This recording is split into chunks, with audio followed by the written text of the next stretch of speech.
Alright, what's up y'all, it's LakerFan here. As y'all can see by the title of today's video, here to talk about why the best build is the build that fits you. So there's a lot you can expand on with that topic, whether it's the point guard, lockdown, center, in terms of your playstyle, whether it's how you build the build, whether it lacks finishing, shooting, whatever the case may be. We're here to talk about that, so I hope y'all enjoy. If you do, feel free to drop a like, sub if you're new, turn on them noties. Good stuff, let's try this 1 to 1,000 likes. So right here, we got the opposing team intro, a 99 overall, a 91, 93, a couple level 30s and a level 20. So nothing crazy, and as it has been with the gameplay so far, not anything has been super comp as far as what I've uploaded. We're kind of getting a feel for all the builds and stuff that we're on, and as you can see, I'm on my 6'8" build that I just made for Pro-Am. I'll have a build breakdown at the end of this video if you guys are curious about it, and realistically, this is what I want to talk about with this video. Now, in this video also features my 5'9" point guard that has no finishing on his build, and in this video also, with me featured, is a 6'8" with no shooting, and my other build is a 6'6" with no shooting. So constantly when I upload these videos of the builds and stuff like that, everybody's like, don't listen to these YouTubers, this build will be trash for you, etc, all types of stuff like that. Or people will be like, yo, your build has no shooting, this stuff is garbage. Like all types of stuff like that, obviously, right? And you guys know, with common sense, clearly you know that you need to be a good point guard if you're going to be on a build that's 5'9" with no finishing on it. I feel like that's pretty self-explanatory. I feel like there's not just bots out there who are like, oh, well, this looks good, so I'm going to make it because LakerFan says to. And there's some people who just click on the video, they see the title, all types of stuff like that, and they just assume that I'm talking from everybody's perspective. So when I talk about 5'9s being a point guard that's going to change 2K22 forever, as the exact title, it's just, oh, well, this build's clearly trash if you're not a good player, stuff like that. I've literally said in my videos, word for word, that I feel like the 6'6" is the perfect friend to a point guard who is not really the best on the stick skills or anything like that, and how it'll really carry you on defense. You don't have to actually be that good when it comes to the point guard stick. Now, if you are a good point guard, I feel like it's pretty self-explanatory. You can see Kitchen's not looking too good right now, but either way, my whole point is that I clearly intend for these videos to give you guys options, and I'm just giving you guys a little layout and stuff like that on things like that. And yes, I know I'm not talking to my audience who is sitting here complaining about my videos. It's not my audience that's complaining. It's obviously the YouTube recommended and stuff like that. And as you can see, the 5'9" is still going crazy as well. Flashy pass to Tonic right there, out on the break. This video is intended to show you what my 6'8" is capable of, and how a lot of people are going to make fun of it because it's really not that great of a build. I even am sitting here looking at it. I'm like, yo, if I upload this to YouTube, dudes are gonna be like, this build is trash. There is nothing about this that's any good. If it's me, if it's my style, if it's what I want to do for Pro-Am, I'll go ahead and explain to you guys the role that I'm assuming to do with Pro-Am, because we're just on here kind of letting the gameplay speak for itself in the background, and I'm just talking with this video. Hopefully this still does good on the YouTube. I gotta say, the views have been out of this world. I gotta thank y'all from the bottom of my heart. It's been insane, and it's life-changing. It literally is life-changing, and I'm gonna keep up the consistency with this stuff, and whether it's the gameplays, whether it's the build videos, whether it's tips, all types of stuff like that. And you can see back with the classic slip right there. I mean, it's just never gonna change, all right? And this is, again, what I'm talking about. It fits my style. The 6'8" is just really good in terms of pick and roll offense. It does exactly what I'm gonna want it to do on defense in terms of the Pro-Am. And again, this is only for Pro-Am. I'm not exactly planning to play on this build long-term and permanently when it comes to 3v3. I feel like it's a little bit too tall to be playing consistent, really good perimeter defense on 3v3 where there's so much spacing and room. And as you can see, like, you know, getting shot contests on any build has been tough. There is a talk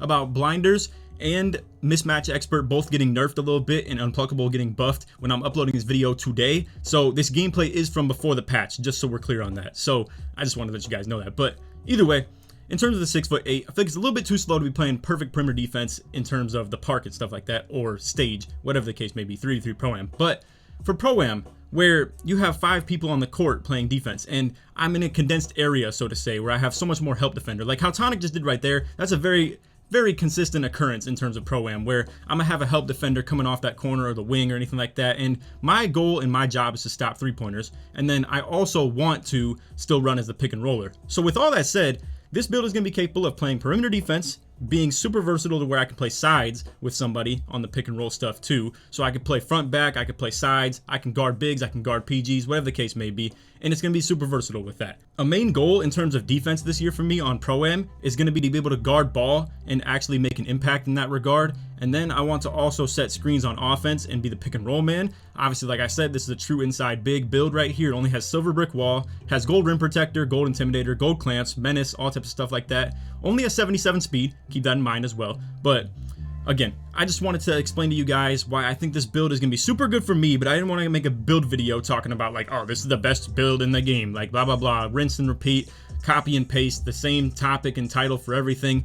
I wanted to kind of put people on game a little bit too, in terms of how I feel like this is already a thing that people know. You need to make a build that fits you and your style. Some people don't know their style though, and they just want to go by either what the meta is of the game or what their favorite YouTubers is just telling them to do. And so be it. I don't know why people are so in their feelings about if people are lost and misguided or anything like that, don't know what to do with their build, why it's such a problem for them to seek guidance or seek help in terms of what build they're going to do, or, you know, just what maybe some people who they deem are really good at the game know about the game and they just want more feedback on it. I don't really see why that's a problem, and some people are just gatekeepers to that. They're so defensive and so anti get your build from like a YouTuber. They hate that stuff right there.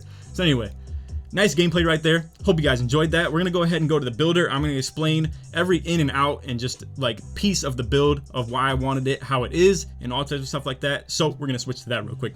Alright, so here we are on the exact build. Now, one thing I want to mention is, I feel like this is going to be a misconception or something that's perceived by you guys in the wrong way. This build right here is not to replace my 6'6". My 6'6" is playing perfect in terms of the way I like to play defense on threes, and it's going to be for sure what I use for the comp stage stuff, or, you know, 3-3 Pro-Am as I continue to play that, or even Park, because I feel like it's just perfect in that regard. It has like all the playmaking ability that I want, has really good driving, dunk, and stuff like that, lets me ISO, lets me be really small so I can like guard ball very comfortably and stuff like that too, be a really fast screen setter, just play the way I like to. However, that build had no free throw, so it's going to be kind of a liability in terms of Pro-Am, and on top of that too, just wasn't really the greatest screen setter. Obviously, bronze brick wall isn't really the best. It worked very good for how I like to play threes though.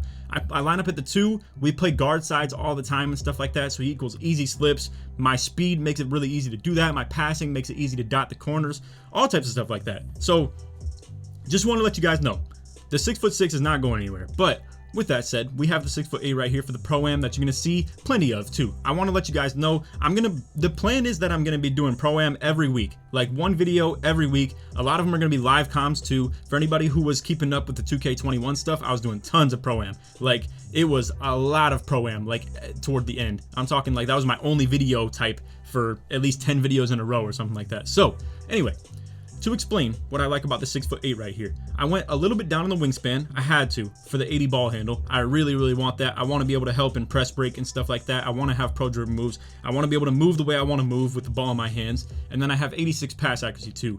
Unfortunately, I would like to have this at 88 so I could have the gold dimer and gold floor general, but that's just not going to be possible. Also, I think maybe I might be tripping in gold dimer. Yeah, it does require 90, so that just wasn't going to happen. I'll just put it like that. So silver is going to be perfectly fine with that. I'm not worried about the floor general in terms of Pro-Am, because floor general is just going to be something somebody else can run on the team. We're going to have plenty of people with super high pass accuracy. My build, the role that I intend for it, like I was saying in the video earlier, is I want to guard perimeter and play with another 6'8" who can play sides with me if I need help on it, or if we're just boom gonna just play true sides all the way through. We're gonna play with a 7-footer or 2 of them, or also have a 7'3" dude in the corner as well for crazy rotations, really good interior drops in terms of dropping from corner to paint. When we're playing the sides defense, it's going to give up a lot of free slips to the paint sometimes, and the rotations are going to be really good to have with that. So again, this build is exactly what I wanted in terms of defense though. Gold clamps, gold menace, gold pick dodger. Not that I'm really planning to fight through screens, but still. Gold pickpocket, Hall of Fame chase down artist, which is really clutch for the size defense right there. Gold intimidator, rebound chaser, rim protector. Pretty much every defensive badge in the game on gold that's any importance. And then a couple on Hall of Fame. So like chase down artist and pogo stick. I don't really plan to run Hall of Fame pogo and Pro-Am, but definitely Hall of Fame chase down artist can be nice.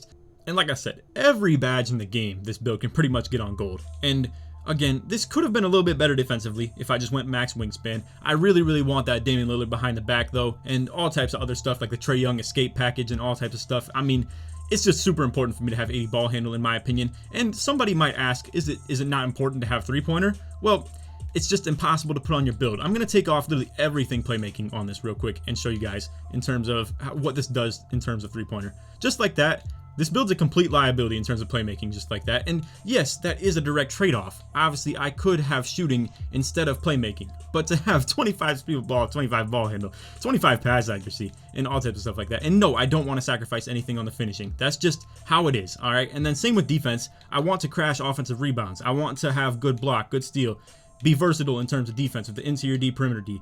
Good defensive rebound is a must, in my opinion. And then obviously, I can't drop any physicals. That's just stupid. That'd make no sense to do. So anyway, it's pretty much between playmaking and shooting for you. If you are somebody who doesn't want the ball at all, you plan to just spot up in the corner on offense, so be it. Or if you're just a complete pick and pop dude, your team is never going to put the ball in your hands in terms of pro-am or park or threes, twos, whatever the case may be. More power to you. For me, that's not the way I play. I don't come out here with this right here. I don't know if this attack affected my close shot. I'm going to go ahead and revise the build and just rewind. Alright, so to touch up on a couple notes that I still want to get to you guys. 86 pass accuracy is going to be very good for the gold bullet passer and stuff like that. Again, I already mentioned the dimer and floor general, but that's not of any concern. I do obviously have 0 shooting badges. I'm not going to be able to get any of them either and stuff like that. I don't know if when I hit the end of the season goals, like level 39, if I get an actual shooting badge, or if because I can't unlock any of them, I just don't get anything on that. It is what it is. Either way, I don't really care. 70 free throw is going to be nice, though. I've seen this in action. I've seen a lot of people that have the 70 free throw. It's very makeable. 25, however, just not makeable at all. And I kind of screwed up on the build by not upgrading any free throw. It was just stupid to do. I definitely could have at least tried Pro-Am with the 6'6" and running as a screen setter and on-ball defender with the 6'6", but it just made no sense to remake the build just for free throw. And I wanted to maybe test out something that's a little bit taller in terms of the 6'8". I have already tested the defense a little bit. It does feel a little bit slower, but I can say that if I can make the right stick moves as a user myself, like stick skill defense stuff, and not overreach, not do anything too aggressive on defense, I can play really good perimeter defense. And then chase down blocks are insane on this. I'm talking like 6'8" with really good vertical, lunges like crazy, gold rim protector, all types of stuff like that, Hall of Fame chase down artist, and just the ability to play great defense as long as the user is good at it. And again, the whole title of this video and premise of this video is to talk about why the best build is the build that fits you the best. One thing I also love about this build right here, the takeover options. So double slash takeover was something that was super meta in Pro-Am last year. It was super easy to get your takeover progress, and this year with accelerator, I would assume it's even easier. But to cover my backside, just in case of the situation where I'm going to be on the break a lot too, so it's going to be a lot of times I'll get easy takeover in these games. So one thing I'm thinking about is I could either play for team takeover with double slash take, get super easy fast break dunks, slips, rolls, all types of stuff like that, rebounds, steals, blocks, all types of stuff, right? Super just loaded in terms of the stat sheet and like the takeovers and stuff like that for the progress. But either way, with that in mind, I could also double down on, say, something like this right here, where I could have lock and rim takeover, play for double takeover, and then just like that, they gotta just run away from me pretty much. I mean, like, I got enhanced steals and stuff like that. They're unpluggables being dropped in terms of the Pro-Am stuff too. Stuff blocks is crazy for the chase downs. I'm just saying, I think this would be a really cool option, and then to also have glass takeover is pretty cool as well.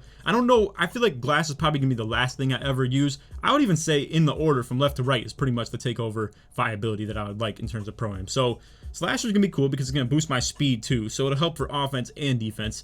And then obviously lockdown takeover does boost my speed too, so that's kind of a given. But I'm just saying, in terms of me getting my progress toward my takeover, slasher is definitely going to be the move. It's going to be super easy. It's going to pop up a lot if I run double slash take. But with the lock takeover, I really like what it brings to the table in terms of just helping me play defense, lateral quickness, steal, speed. And then for stuff blocks, I just think this takeover is pretty good. Now, I don't think it's amazing in terms of like how often I can make it work, because perimeter badge drop is always going to work as long as I want it to. I can just play them tight, boom, unpluggables just being dropped. It's helping me steal the ball. However, stuff blocks, it's not always that I'm going to be able to just force someone to go for a, drive pretty much, but it definitely lets me play a certain style of defense that is way more accessible in terms of stopping them from scoring threes and then playing for the chase downs. And then because I'm playing for the chase downs, boom, stuff blocks with Hall of Fame chase down artists just going crazy. So there are all the options. I hope you guys enjoyed this video. If you did, feel free to drop a like, sub if you're new, turn on them noties, all that good stuff. Like I said in the intro, let's try this one to 1,000 likes. If you made it to the end of the video,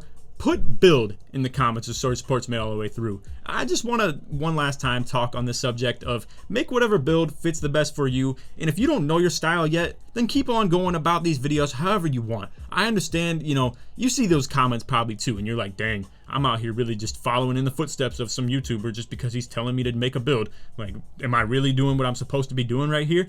Do what you please. Do anything that you want. If you want to follow in the footsteps of what YouTubers are making, or you want to follow your favorite YouTuber in the steps of his build just so you can relate to him too, go for it, man. I mean, I just don't see why everybody's getting all tight about it. Honestly, it's really not that big a deal. It doesn't affect them either. And then I can't stand the gatekeepers of like all them dudes who are like I post the 5'9" video, right? And they're like, oh, here we go again. Overpowered build. You couldn't keep this one to yourself. 7'3" center build. Oh, here we go again. You couldn't keep this one to yourself. You got to sell out for views and stuff like that. And bro, these dudes have lost their mind. They really just hate the YouTubers. It's as simple as that. That's why I don't even pay them too much mind in the first place, really. So anyway, I do appreciate all the support you guys be showing. It means a lot to me. Like I said, this last 2 weeks has been mind-boggling in terms of the stats that I've seen, and it's super motivating. I am definitely going to keep these things going and just keep going hard pretty much. So anyway, that's all for the video. Hope y'all enjoyed. And other than that, take it easy, man. Peace.